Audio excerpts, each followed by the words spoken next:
Hey, welcome in. You're listening to the daily version of the Cortland Economics Report. I'm Al Cortland. Appreciate you joining me. It is the 25th of April, day after Easter and the week after Passover, and this program is being produced exclusively for my friends at Kitco. James Turk on the line with me. James is halfway around the world, so hopefully we've got a decent connection here. James, we have some interesting things going on in the gold market today. Gold has kind of been all around the mulberry bush today as we're recording right now. It is up. It's up around close to $6, 15.1160 on the ask side. Silver, by the same token, is also up. It's up quite a bit more. $1.04. We're getting close to $50 on silver. 47.65 right now. What are your comments on this? Yeah, we almost touched $50 earlier today in Asia. We got up to 49.78, and then we backed off a little bit.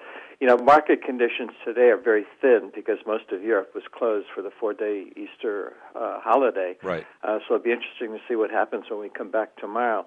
But, you know, given the amount of buying power that we're seeing in the market, you have to assume that we're going to be seeing higher prices in the weeks ahead. Boy, one would think so. You know, on our blog, we're getting some pretty good response, some pretty good input, I guess I should say, from listeners. And the general consensus from among our listeners, anyway, as of yesterday, is that they're looking at perhaps the next resistance level for silver being up around $60. Would you agree with that? Not really, because once you're over 50, there is no resistance, is the way I see it. You're in uncharted territory. You know, I mean, the all-time high is $50. So, you know, once you go over that, who knows where it's going to stop. I mean, go back and look at the Dow when we went over 1,000, you know, back in 1982. It just kept going and going and going, you know, and the same thing could be happening here with silver for the next couple of years because the supply-demand picture is very good, and everybody knows the problems with the U.S. dollar. Yeah. Would you agree with Eric Sprott when he says that he thinks that silver is really going to be the big gun, for lack of better terms, for the foreseeable future in terms of precious metals? Well, you know, he's got such a great track record. I could never disagree with him. You know, and I actually see it the same way he does.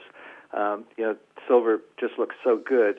And, you know, the interesting thing is, Al, it's still a cheap form of gold based on all historical averages.